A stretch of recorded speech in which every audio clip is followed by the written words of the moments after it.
And we're live. Hey, good afternoon. Michael Wynn, Chief Digital Officer of Digital Ops, a division of RB Oppenheim Associates. Welcome to the Digital Marketing Podcast and video series where we talk about digital marketing strategies and tactics to help grow your business. Today, I am joined by an incredible guest speaker on the show, Paxton Gray of 97th Floor. Paxton, welcome to the show. Pleasure to be here. Thank you. Yeah, I wish I should have just gone air. We could have been organic on this whole thing because our warm up to this episode was literally the hair on my arms was standing up, no lie. But guys, what we're going to talk about today is how to break the mold of what's not working and pivot to meaningful business growth in 2020. And how that relates to your marketing and digital marketing efforts, and having Paxton Gray on the show, I think is a real treat for all of us, me included. But for those of you who are tuning in on Spotify or iTunes or watching on YouTube, welcome to the show. So Paxton, you guys, you started in the base. It's almost the story of a garage band that becomes a rock star band. And I love this, that, here you are, in the basement of a building, starting your business in Utah, and then just exploding into a nationally recognized agency providing services to brands like Discover and ESPN and Salesforce and so many other really iconic brands. And tell us, like, how has this whole metamorphosis kind of happened for you, and how the journeys began? Yeah, so I always planned on working for a big, sexy New York advertising agency. That was the plan. And when time came for me to kind of start moving out east to do that, I also got engaged to a girl who would rather be around cows and horses than taxi cabs and buildings. So I started looking around here in Utah for a place to work, and I saw 97th Floor, and that sounded like that big, sexy agency I always wanted to work at. I went for the job interview, and I was asking around. I was like, do you guys know where this is? And no one knew where it was, and I almost gave up, and I saw down some stairs into a little tiny basement office, this sign that said 97th Floor. Back then, it was just a different place. It was a very, very small team. But in my time on the early days, I really caught the vision of where digital marketing was going and what it could be. And I thought to myself, if I stay here and just work my butt off, I can help grow it into the big, sexy agency that I have always wanted to work at. And that's what we've been just hustling and working towards for. I've been here for 7 years now, and it's been a great journey. At this point, we're up to, I think we just passed 100 employees. Wow! And we have a couple offices, and it's been a wild ride. Just really, we've got to do some just crazy fun work, and I can't imagine working anywhere else at this point.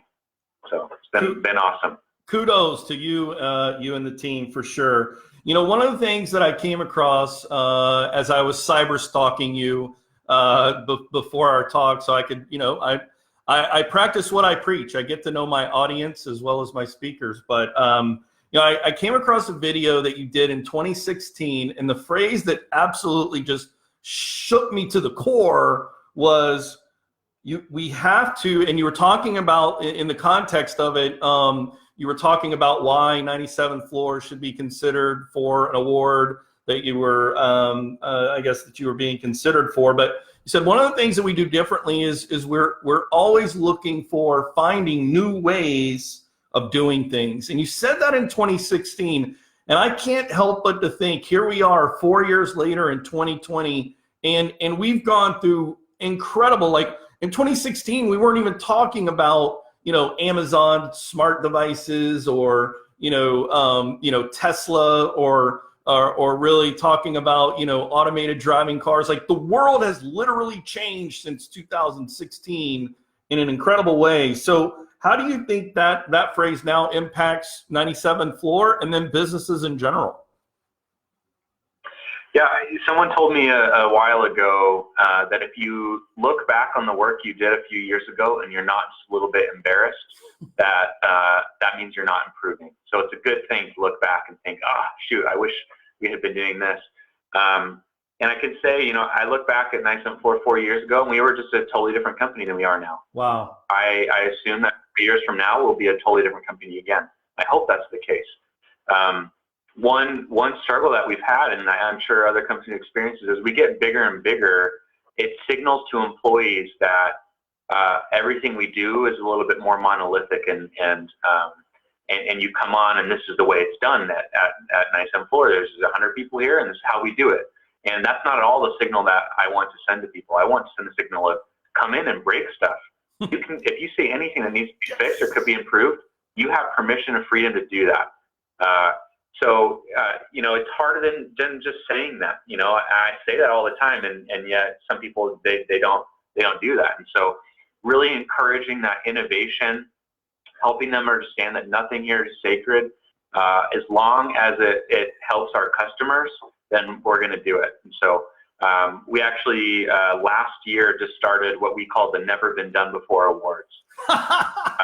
Basically, throughout the whole year, everyone does their campaigns, and at the end of the year, each team submits their best campaign, just internally.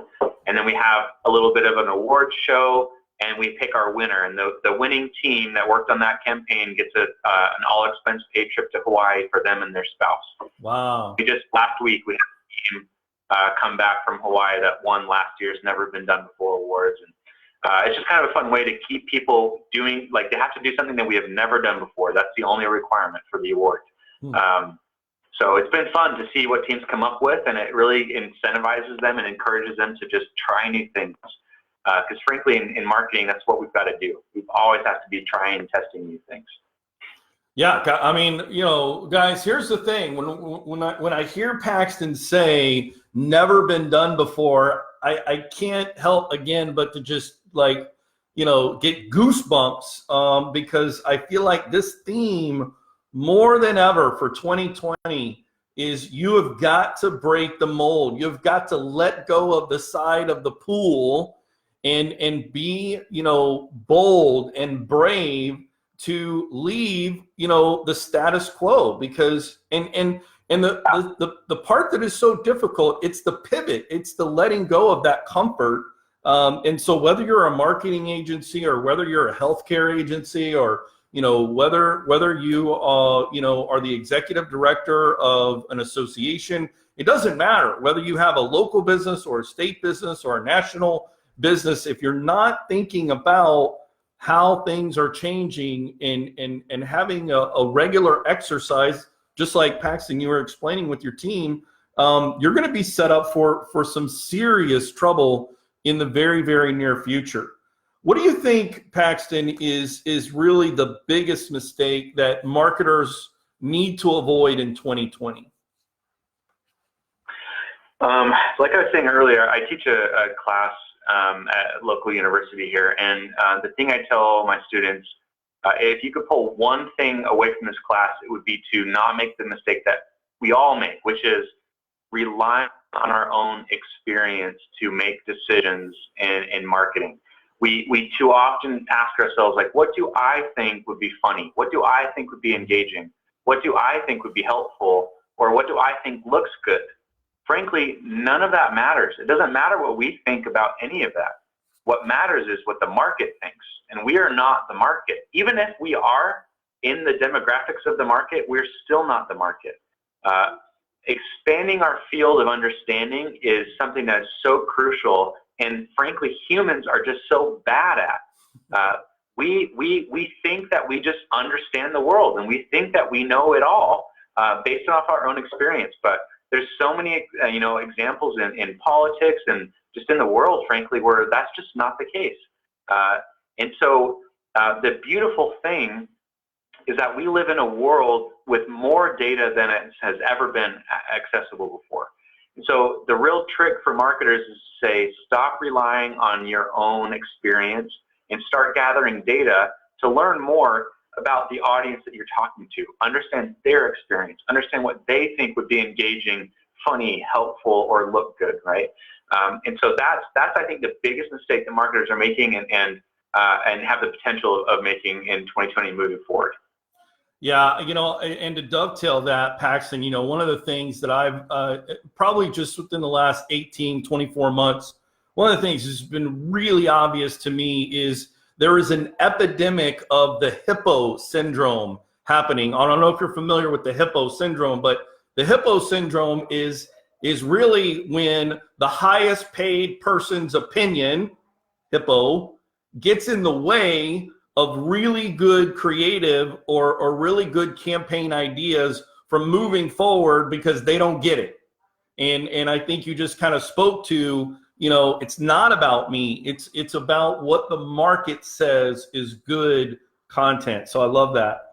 All right. So another thing that I found, you guys do probably one of the sexiest little getaways for agencies and creatives. You do this thing called Mastermind.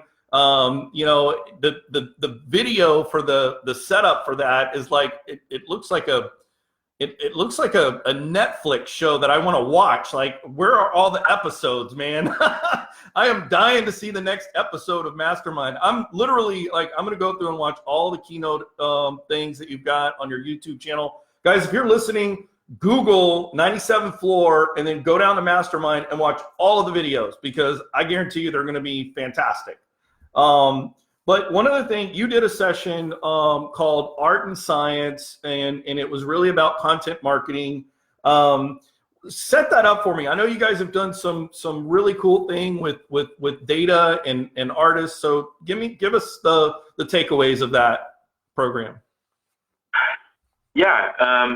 This kind of stems from my understanding. Like, when I hire people at 97th floor, I always try to keep in my mind this model of scale, right? And we have, sometimes I think we get a little heavy on the creative side and not super heavy on the analytical side. And then sometimes we're a little more analytical, not creative enough. And so I'm always trying to keep those in balance in terms of who I bring on to our agency. And so that dichotomy, that battle, I feel like is always something that we're kind of contending with. And one example of this that I talk about in that presentation is TF-IDF analysis. So 4 years ago, this was a really, really big focus for us in terms of we had built some software to do this analysis for us, where it's based off of the assumption that Google wants to deliver the best results possible as soon as possible to its users, right? They want someone to search, click, find what they're looking for, have a great experience, done. And so in doing that, we believe that Google weights content that it considers to be more comprehensive, not longer, but more comprehensive around a given subject. And so what we're trying to do with this TF-IDF analysis is essentially see what Google has chosen to rank in the top 10 for a given query, and kind of analyze all of the words and phrases they use in that top 10 all together to see what seemed to be the most important words and phrases attached to this query, with the idea being that we could then take that data, turn it around, and produce content that is hitting all the right spots and get that to rank higher. And it works, frankly. Like, we've seen tremendous results coming from it. That balance, though, between creative and data, when we first launched this, it was very data heavy.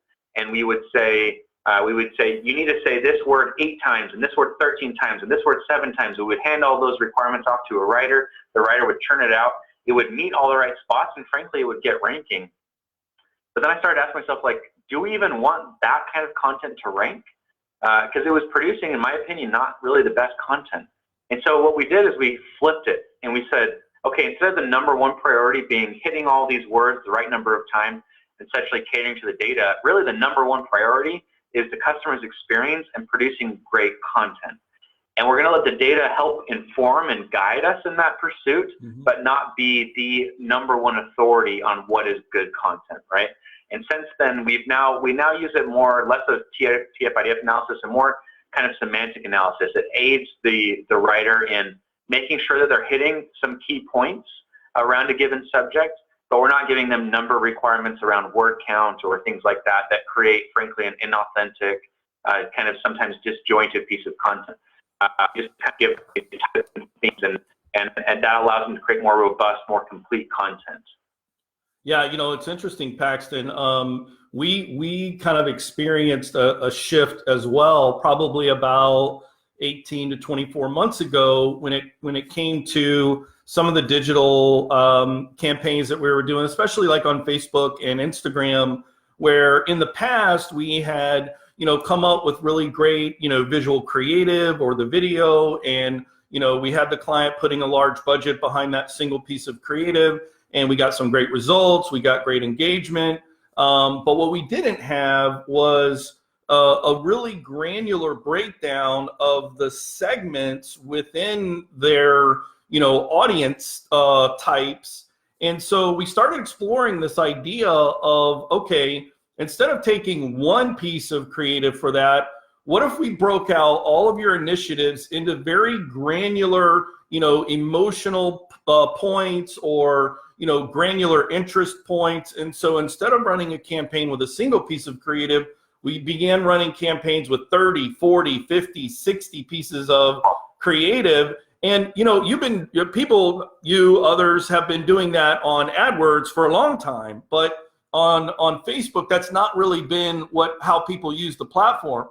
Oh my gosh, what happened was the data that we got, the science of, okay, out of these 34 pieces of creative, who's really the things that are really resonating with your audience on a very segmented, granular level are points 9, 24, and 48. And so then we're able to kind of morph that mid-funnel content to go super deep into those areas, and then be able to move people from that interest and engagement, with this large contextual creative at scale model. And that's been a real difference for us and it echoes what you're saying of, don't just take the data of how the ad is performing, find the intricate details and where, like you said, it removed the subjectivity of what is good creative out of our hands and put it back in the market's hands, because now we got 40, 50, 60 pieces of creative, and the market is determining what's good, what are they responding to. And I think that has been for us a learning experience, and it's been a huge benefit to our clients because it's informed initiatives and programs and other core business decisions, because they're seeing how it's literally like having a real-time focus group running at one time. I mean, it's really incredible when you get that kind of data. So I think that blending the art and science in digital marketing is absolutely crucial. All right, so here's the $1 million question. The $1 million question is this. If I'm a marketing agency or I'm a business and I'm listening to this show and I've been doing the same old thing that I've been doing for the last 5 years, 10 years, I'm getting the same results, how in the world am I going to be able to make the pivot and get out of the mindset of the status quo? How can I do that? How can I get out of my own head? Yeah. Well, I think great marketing campaigns are just like great businesses. If you look at a marketing campaign as you're really just a startup company, I think there's a lot of good insights that come from that. And in my opinion, great companies are formed when someone asks the question, how can I make the world a better place? What product can I produce or service can I provide that will help people and aid them in their pursuit of whatever it is they want to do, right? And I think the same is true with marketing. We have access to these budgets and these resources, and too often we start by asking the question, okay, how do I make a bunch of money from this? That's just like starting a company and saying, as your number one priority, how do I make a bunch of money from this? I think better businesses are started by asking the question, how can I make the world a better place? And then figuring out, how does the revenue come? I think the same thing is true for marketing. Saying, how can I really speak to my audience, my market? How can I assist them and make their lives better? And then figure out how to monetize that afterwards and get the conversions. Obviously, the conversions and the revenue are important. We need to track that. We need to produce that. We can't ignore that completely. But our number one focus, I think, should be making their lives better and turning them into raving fans. Because if we do that, the revenue will take care of itself. And so I think if we were to take a step back, right now the status quo is, how do I squeeze a little bit more juice from this orange? How do I get a little bit better ROAS? How do I tweak SEO a little bit to get better rankings? How do I just squeeze a little bit more out of my Facebook ads, right? But the question really should be, how do I understand my audience better? How do I get more intimately familiar with them? How do I know them to the point where when I produce content, I know they're going to love it. I just know they're going to eat up this ad. I know they're going to eat up this campaign or my website or my product offering. Because if we know them so well, that's going to prevent missteps, and it's going to make the monetization just frankly an easy part. The hardest part is just understanding them and speaking their language and giving them stuff that's going to help them. So I think that is the biggest shift that we need to continue seeing. I think a lot of people are doing a good job of this, but we need to continue seeing it more. Just really understanding who these people are, what they're thinking, and how we can serve them with content, web pages, ads, and products that help make their life and their world a better place. Oh my gosh. So Paxton, that is not the answer that we were thinking you were going to say. Like, I'm having to pull over in the car, stop, slam on the brakes, pull the train cord, stop. What did he just say? To make the world a better place and not think about money first? Is that what you said? Oh my gosh, are you out of your mind? Are you a heretic? Wow, you are absolutely off the rails, my friend. I love it. I absolutely love it. I couldn't agree more. I think that is a great way to break the mold of what's not working and think differently. And guys, here's the thing. This ties into the last point I want to cover, and that is, if you're not doing this, don't be Kodak cameras of the 2020, right? Like, they were killing it, right? They passed up the opportunity to go into mobile and into the devices, and they missed it, right? Because they were not thinking, how could we make it better? Guys, disruption is on the doorstep of every industry, of every economic sector. I don't care if you're in finance. I don't care if you're in real estate. I don't care if you're in transportation. You're already disrupted there. But it is throughout. So the last thing I want to talk about, Paxton, you guys have grown from a handful of guys in the basement of a building to over 100 employees. We know that the information about how the gig economy is going to impact businesses rising from, the mid 30% to, somewhere in the 42 to 46% of the workforce is going to be powered by the gig economy, meaning people are looking to leverage their talents and abilities outside of the normal 9-to-5 cubicle world. And so give a minute to talk about structure or building a team, whether you're an agency, whether you're a brick and mortar local business or state or national reach, really doesn't matter. What do you think about how building a team looks in 2020? Yeah, I think it's fascinating to watch this roll out. What's true about most people is that we love working with other people. I mean, that's the number one complaint I hear from people working at home, is that they just feel lonely. And they like to be in a place where they can interact with others. And so I don't think that people are moving towards the gig economy in an attempt to escape working in a company. I think they're trying to escape the old ideas of how companies need to work. And so, one way that we're trying to address that, we have a system called ROW. It's not invented by us. It's a results-only work environment. Basically, all of our 100 employees are judged only on the results that they produce for our clients. Are they hitting the goals, or are they not hitting the goals? We're not measuring how often they're here, how much time they spend sitting in their seats. It doesn't matter where they are. It doesn't matter if they decide to work from home or from their desk today.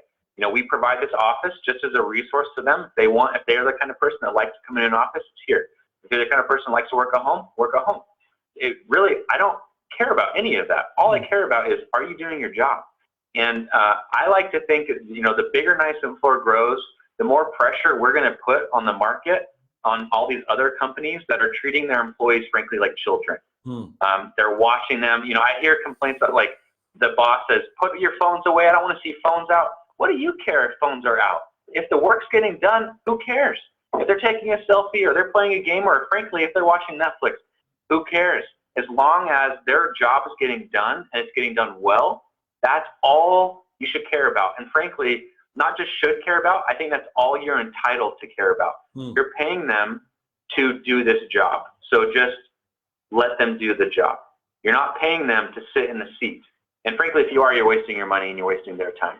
Wow. I think we're going to see, I think we're moving towards this gig economy, but I think we're going to see companies respond to that and alleviate and fix a lot of the old broken thinking about how a company should work. And we might see a little bit of a rebound. But I don't think we're ever going to see zero gig economy. But I think we're probably going to see a little bit more growth and then maybe a little bit of a swing back as these companies are forced to contend with the fact that they've provided really bad experiences and bad places for those people to work. Wow, that's great. Paxton, this has been one of the best episodes I have done in the last 2 years. I'm incredibly grateful and thankful that you've come on the show, shared your wisdom and experience with the listeners and viewers of the show. Thank you again. Thank you. This has been great. I love talking to you. Great discussion. Absolutely. Podcast. Guys, thank you so much for tuning in. Again, my name is Michael Wynn. I'm the Chief Digital Officer of Digital Ops, a division of RB Oppenheim Associates. Have yourself a great weekend and tune in next week. Take care. Take care, Paxton. See ya. See ya.